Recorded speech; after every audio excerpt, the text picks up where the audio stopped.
concerned that what you're doing is fueling a narrative which is not supposed to be a narrative of religious genocide. Yeah. I guess the question I would ask is, if there's no genocide, if there's no religion involved, what is the reasoning? You know, I've been told it's grazing. They're just looking for grass for their cows. And I would ask the question, if it's only for grass, then this means that their own Fulani brothers who are also herding cattle and looking for grass, they're also their competitors. And so why are they only killing Christians? Why are they only targeting Christian villages? They're not killing their own people. They're not burning their own Fulani settlements, but they're competitors. The same grass they're fighting for. And so what's the answer to this? Why are they only killing the Christians in the Christian villages?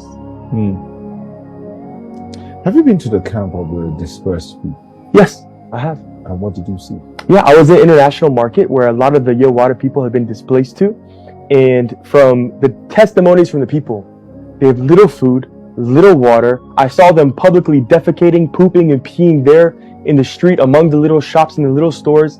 I was in Guer West, the heart of displacement. 90% of people in Guer West have been abandoning their homes, displaced. And many of them are living in Agagbe, in little grass huts.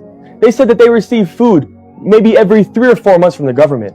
They have nothing. They've been forced off of their lands and nobody is fighting back. They've accepted this to be displaced. Is your humanitarian service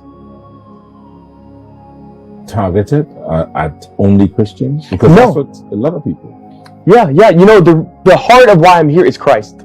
It is because I am a Christian. I'm a follower of Christ. I've been called to make disciples of all nations, to share the gospel to every tribe, every tongue, every nation. But where we build, the people we help many Muslims. In fact, we built a school in Kano. We built churches. We're building schools in Bauchi. We're building ongoing in Kebbi. We have plans in Taraba, Adamawa. We have plans everywhere. And so we literally built a school for primarily Muslim people in Kano, in the rural area. And these Muslims are benefiting because there was no education. There was an Islamic school to teach Islam, but no school to teach people how to read, how to write, how to do math.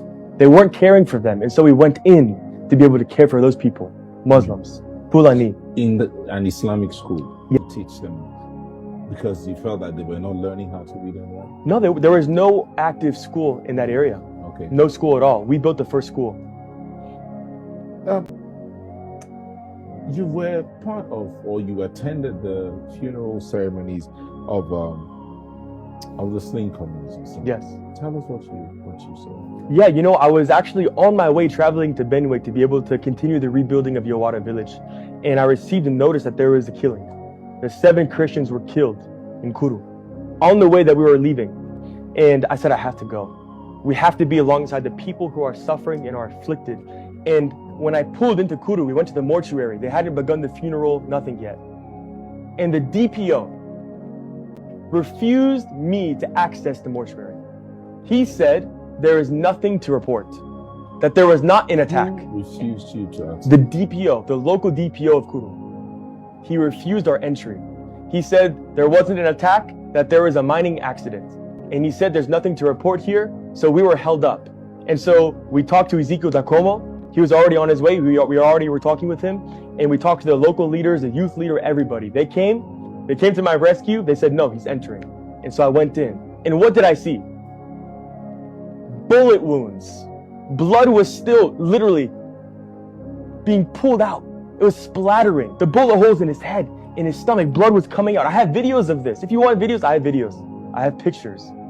The proof that there was an attack. They were not just an accident. It didn't collapse. They were murdered in cold blood by Fulani. You're very definite when you use the word that they were murdered. Yes. Is it because of the bullets you saw, the type of injuries you saw on the bodies? That's what's giving you this evidence that they are murdered? Or you have eyewitness reports? This is what they reported. There was no accident. What do bullet holes generally tell? Who killed them? Because they don't have the AK-47s. They didn't shoot themselves. 7 of them. Tell us about Reverend Ezekiel Dakomo. Yeah, I think he's an incredible man. You know, he's been the most prominent voice for the afflicted, for the persecuted, the Christians who are being killed. And he's even been speaking about the Muslims who also have been killed in Zamfara, Katsina, in Borno, and Yobe. You know, there was a mosque that was blown up by ISWAP. And so both of us together, we don't deny that Muslims are being killed. They are being killed. But the point that we want to make is that disproportionately Christians are being targeted and murdered specifically across the Middle Belt. In Kaduna, in Plateau, in Bauchi, in Niger, Adamawa, Taraba. And so we both are bringing light to this issue, and that's what we need to tend to. Alex, before we let you go, one word you would have for the government and for the people, what would that be? It's a tough question. You know, the government is responsible for its people. And for 2 decades, they've allowed their own to be slaughtered, including Muslims.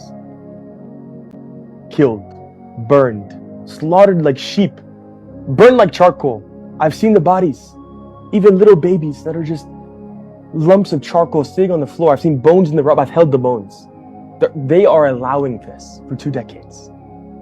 And so the Nigerian government needs to be accountable. They need to tell the truth. And they need to protect their own people. That's what we're calling for.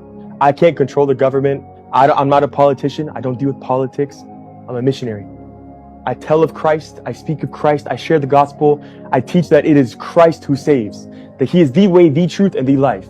And if I'm to be a Christian, that means I'm to tell the truth. If I'm to be a Christian, I am to hold people accountable. If I'm to be a Christian, I am to speak for justice, to speak for the ones who don't have a voice.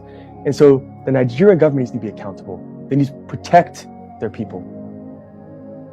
Thank you so much. We've been speaking with Alexander Barbier, who's a missionary who's been in Benue State and building, or rather rebuilding and helping to the people of Yelwata to return to their homes after they had been displaced. So thank you once again. Thank you so much. Pleasure. We'll take a moment, come back.